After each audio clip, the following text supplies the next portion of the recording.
El día amaneció con una noticia capaz de helar la sangre incluso a los más curtidos veteranos del poder. La UCO había filtrado los audios de José Luis Ábalos, exministro y hombre fuerte del socialismo español, conversando y negociando en las habitaciones de lujosos paradores nacionales, rodeado de prostitutas, drogas y todo el boato indecente de una casta política crecida en la impunidad. La revelación llegó a los medios sin previo aviso, sin anestesia, en crudo, como un puñetazo seco contra la imagen ya de por sí resquebrajada de un partido que lleva meses a la deriva entre escándalos, condenas y destapes judiciales. Las primeras horas fueron de absoluto desconcierto. Ningún periodista, ni siquiera los más atrevidos, podía creerse la dimensión de lo que estaban escuchando, grabaciones directas, sin cortes, en las que se escuchaba a Ábalos en pleno ejercicio de un poder chabacano y sin límites, rodeado de chicas contratadas para fiestas privadas en habitaciones de hotel pagadas con dinero público, gestionando favores y colocaciones con la más absoluta desfachatez, mientras el sonido de risas, copas y conversaciones subidas de tono se mezclaba con el murmullo de la televisión de fondo y el ir y venir de funcionarios del propio ministerio. La España real, la España que sufre, la España de la mayoría silenciosa, contemplaba atónita como la élite política celebraba orgías y bacanales a la sombra de la miseria generalizada. Pero el escándalo no se detuvo en lo anecdótico. Los audios desvelaban mucho más que una simple noche de desenfreno. Mostraban el mecanismo perverso de una red de tráfico de influencias, de colocación de amigas en puestos públicos, de reparto de contratos y favores en círculos cerrados de poder. Cada palabra, cada carcajada, cada promesa envenenada era una confirmación demoledora de la podredumbre que anidaba en la cúpula del PSOE, por extensión, en el gobierno de Sánchez. El país entero asistía, horrorizado, a la confirmación sonora de lo que durante años había sido un secreto a voces y que por fin, gracias al trabajo incansable de la UCO, se hacía tangible, palpable, innegable.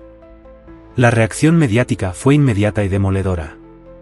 Programas de radio y televisión abrieron ediciones especiales, tertulias de emergencia y análisis en directo, donde expertos en política, magistrados, sindicalistas y ciudadanos anónimos coincidían en un diagnóstico: esto ya no era solo un caso de corrupción, sino una crisis moral, una prueba definitiva de que la clase política se había alejado tanto de la realidad social que había perdido el más mínimo respeto por las reglas, la ética y el sentido común. Las redes sociales se convirtieron en un clamor unánime exigiendo la dimisión no solo de Ábalos, sino de todos aquellos que permitieron, encubrieron o miraron hacia otro lado ante las orgías del poder. La Moncloa, por supuesto, intentó contener el incendio con las mismas tácticas de siempre: silencio, victimismo, acusaciones de conspiración y ataques a los medios libres. Pero la magnitud de la filtración era tal, el contenido de los audios tan explícito y devastador, que ni siquiera la más robusta maquinaria de propaganda pudo tapar el sol con un dedo. Ferraz ardía en WhatsApp, el gabinete de crisis se reunía de urgencia y hasta los más leales colaboradores de Sánchez sabían que, esta vez, la línea roja había sido traspasada para siempre. Mientras tanto, la UCO seguía aportando detalles escalofriantes a la prensa: nombres, fechas, facturas, movimientos de habitaciones y pagos en efectivo, testimonios de empleados de los paradores que confirmaban lo inenarrable. Lo que empezó como un simple rumor se consolidaba con pruebas documentales y, ahora, con la prueba definitiva, la voz del propio Ábalos, cazado en el epicentro de la indecencia política. El país, entre la incredulidad y la rabia, presenciaba el desplome de toda una estructura de poder que parecía inexpugnable. El socialismo español, que se vanagloriaba de honestidad y de superioridad moral, quedaba retratado como lo que verdaderamente era: un régimen podrido, insensible y ajeno al sufrimiento de millones de ciudadanos. Pero esto no ha hecho más que empezar. Apenas unas horas después de la filtración, la onda expansiva de los audios de Ábalos ya había cruzado fronteras. Los teletipos de las grandes agencias internacionales rebotaban la noticia desde Madrid a Bruselas, París, Berlín, Roma y hasta Nueva York. Las portadas de los principales diarios europeos abrían con el escándalo, poniendo nombre y voz a una corrupción que, por su brutalidad y descaro, rompía todos los moldes conocidos. No era ya la típica trama de sobresueldos o adjudicaciones a dedo, aquí se trataba de orgías de poder, lujo y prostitución a costa del erario público, con pruebas sonoras que ponían los pelos de punta hasta el más insensible de los observadores. En el Parlamento Europeo, el estupor fue inmediato. La presidenta, Roberta Metsola, no tardó en exigir explicaciones a la delegación española, y los eurodiputados de toda la bancada conservadora y liberal reclamaron una investigación urgente. El propio portavoz de la Comisión Europea, forzado por la presión mediática, compareció en rueda de prensa, y con gesto grave, admitió que el caso afectaba a la credibilidad y a la confianza en las instituciones españolas y europeas. El daño era ya irreparable, la reputación de España, arduamente reconstruida tras años de crisis, se veía de nuevo arrastrada al fango por la irresponsabilidad de quienes creyeron que el poder era un cheque en blanco para satisfacer sus peores instintos. Mientras tanto, en Madrid, la crisis institucional escalaba a niveles insospechados. Los partidos de la oposición aprovecharon la debilidad del gobierno para pedir la comparecencia urgente de Pedro Sánchez en el Congreso.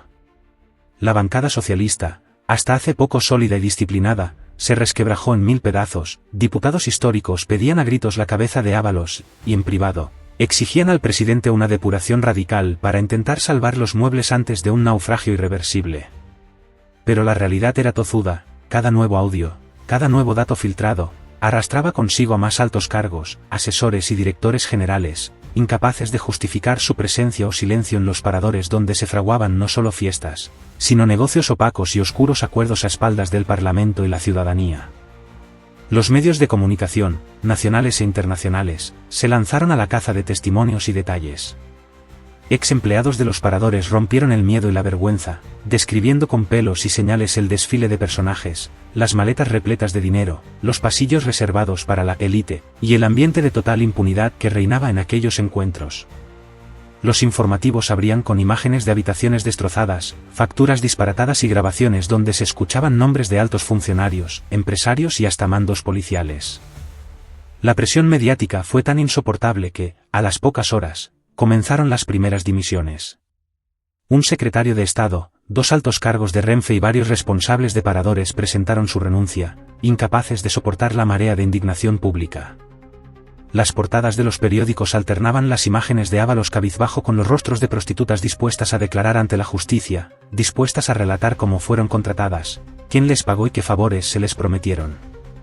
Por primera vez en mucho tiempo, el país sentía que la verdad se abría paso a golpe de pruebas irrefutables, y que ni el blindaje político ni los pactos de silencio iban a ser suficientes para enterrar el escándalo. En los despachos de Moncloa, el nerviosismo era total. El gabinete de crisis funcionaba las 24 horas del día, elaborando comunicados vacíos y estudiando las consecuencias jurídicas, políticas y hasta penales de lo que muchos ya bautizaban como el Watergate español. Las llamadas a Ferraz, a Bruselas y a los bufetes de abogados no cesaban. Los asesores, desesperados, trataban de recomponer una estrategia de defensa, pero la marea de indignación lo arrollaba todo a su paso. Las bases socialistas, humilladas y en estado de shock, exigían una purga ejemplar y amenazaban con movilizaciones internas si no se actuaba de inmediato. En la calle, la sensación era de hartazgo y rabia. Concentraciones espontáneas frente a la sede del PSOE exigían explicaciones, mientras ciudadanos de todas las edades y clases sociales se sentían ultrajados por el nivel de degradación de sus representantes. Los sindicatos y asociaciones de empleados públicos pidieron una auditoría a fondo y una investigación judicial sin precedentes, conscientes de que si esta vez no se limpiaba hasta el último rincón de la podredumbre, la desconfianza en las instituciones sería irreversible. Pero lo más grave aún estaba por llegar. Se anunciaba la existencia de más audios, aún no publicados, en los que se desvelarían nombres de ministros, directores generales, empresarios y hasta periodistas colaboradores en la tapadera. El país contenía la respiración ante la inminencia de una nueva ola de escándalos que amenazaban con arrastrar no solo a Ábalos, sino a toda una generación de dirigentes del PSOE, y por extensión, a la propia estabilidad del gobierno. En la próxima parte, la publicación de los nuevos audios, el efecto devastador en las encuestas, la fractura total en el PSOE y la amenaza de moción de censura. El país, en vilo, sabe que lo peor está por venir. La tormenta, lejos de amainar, se transformó en un huracán político, mediático e institucional sin precedentes. La madrugada del segundo día tras la primera filtración, las redes sociales y los grandes digitales del país lanzaron una bomba informativa aún más destructiva, los nuevos audios, mucho más explícitos, que la UCO había ido entregando gota a gota a diferentes medios para garantizar que ninguna mano negra del poder lograse frenarlos. Esta vez, los fragmentos eran devastadores. Se escuchaban sin cortes las conversaciones en las que no solo Ábalos, sino varios altos cargos del ministerio y dirigentes del PSOE, aparecían bromeando sobre las prostitutas, negociando pagos en efectivo y detallando favores políticos a cambio de discreción absoluta. El tono era el de una casta que jamás pensó rendir cuentas.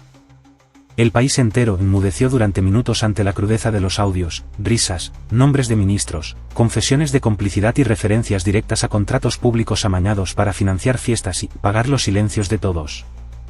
La imagen de España, ya deteriorada tras años de escándalos, descendió a los infiernos de la ignominia. Titulares de la prensa internacional describían la situación como el punto más bajo de la democracia desde la transición, mientras la Comisión Europea y varios gobiernos aliados retiraban discretamente invitaciones y paralizaban acuerdos bilaterales.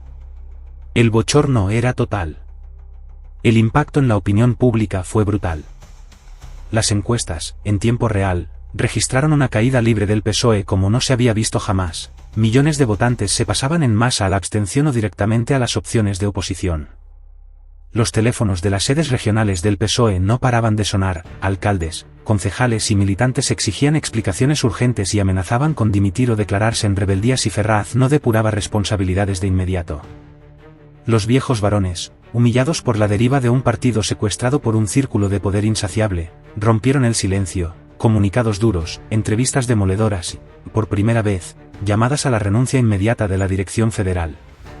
Pero la reacción de Sánchez y su núcleo duro fue, de nuevo, la huida hacia adelante.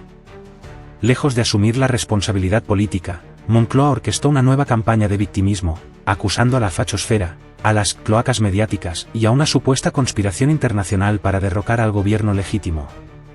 Los argumentos sonaban vacíos, desprovistos de la mínima credibilidad. Ni la militancia ni el votante socialista, mucho menos el ciudadano de a pie, creían ya en el relato de una conspiración universal.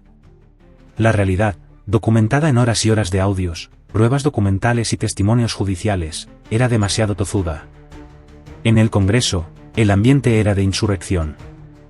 Diputados del PSOE, muchos por primera vez, se alineaban con la oposición para exigir la comparecencia inmediata del presidente, del ministro del Interior y del propio Ábalos. La tensión en los pasillos recordaba los momentos previos a la moción de censura que años antes había aupado a Sánchez al poder.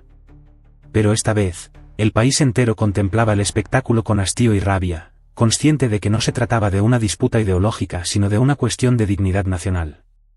Los líderes de la oposición, percibiendo el vacío de poder y el clamor social, presentaron una moción de censura que en cuestión de horas sumó apoyos incluso en partidos habitualmente leales al Ejecutivo.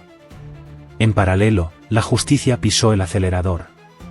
El juez instructor ordenó nuevos registros en ministerios, empresas públicas y sedes socialistas. La UCO y la Fiscalía Anticorrupción coordinaron sus movimientos para evitar filtraciones interesadas. El goteo de detenidos y citaciones judiciales crecía cada día, y el escándalo ya no se limitaba a los audios de Ábalos. Aparecieron documentos de transferencias bancarias, contratos irregulares, maletas con dinero y testimonios de empresarios que describían el sistema de favores y mordidas como algo institucionalizado y perfectamente conocido en las más altas instancias. En la calle, el ambiente era de ruptura. Las manifestaciones, ahora masivas y transversales, congregaban a ciudadanos de todas las tendencias políticas, unidos por el grito común del que se vayan todos y justicia ya.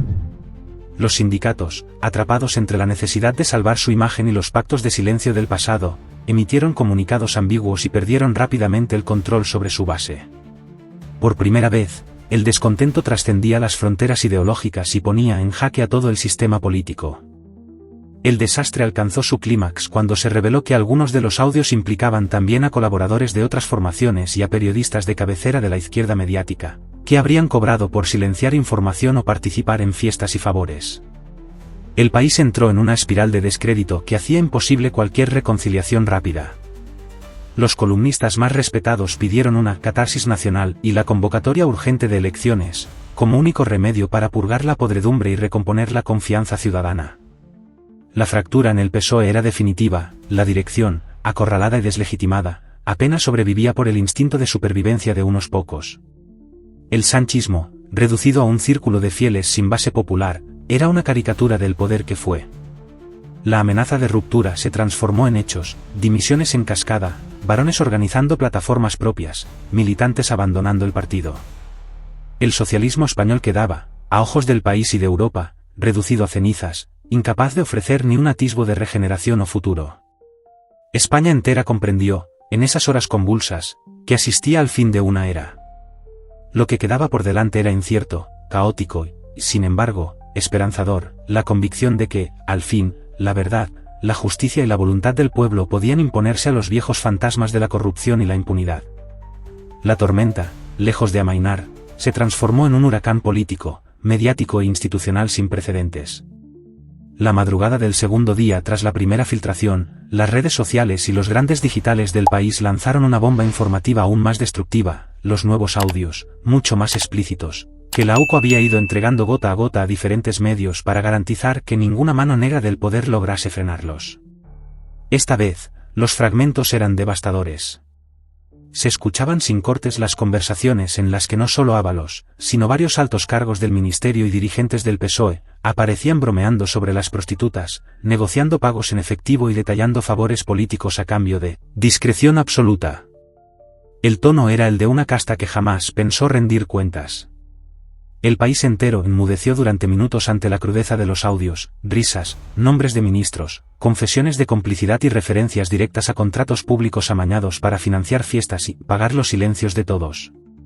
La imagen de España, ya deteriorada tras años de escándalos, descendió a los infiernos de la ignominia. Titulares de la prensa internacional describían la situación como el punto más bajo de la democracia desde la transición, mientras la Comisión Europea y varios gobiernos aliados retiraban discretamente invitaciones y paralizaban acuerdos bilaterales.